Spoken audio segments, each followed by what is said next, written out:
বন্ধুরা, আপনারা যে গেটটা দেখতে পাচ্ছেন এই গেটটাই হলো সালার ব্লকের মেন গেট।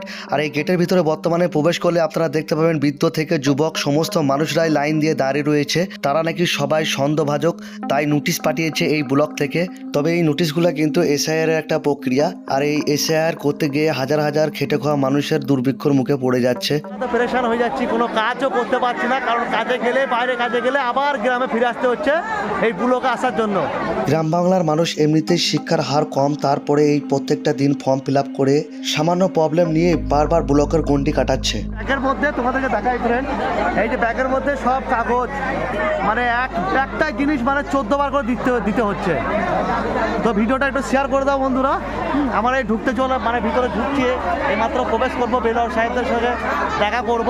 তো বন্ধুরা, এখন আমি ব্যালট অফিসের ভিতরে রয়েছি। আর এখানে আসার পরে আমি যেটা লক্ষ্য করলাম, আমাদের গ্রামের ন্যায্য ভাই সব মানুষের সুন্দরভাবে ফর্মগুলো চেক করছে, কারণ ভুলভাল হলে তাদের ভোটার লিস্ট থেকে নামটা কাটা যেতে পারে। তো ন্যায্য ভাইকে তার জন্য অসংখ্য ধন্যবাদ, তুমি মানুষের এত হেল্প করছো।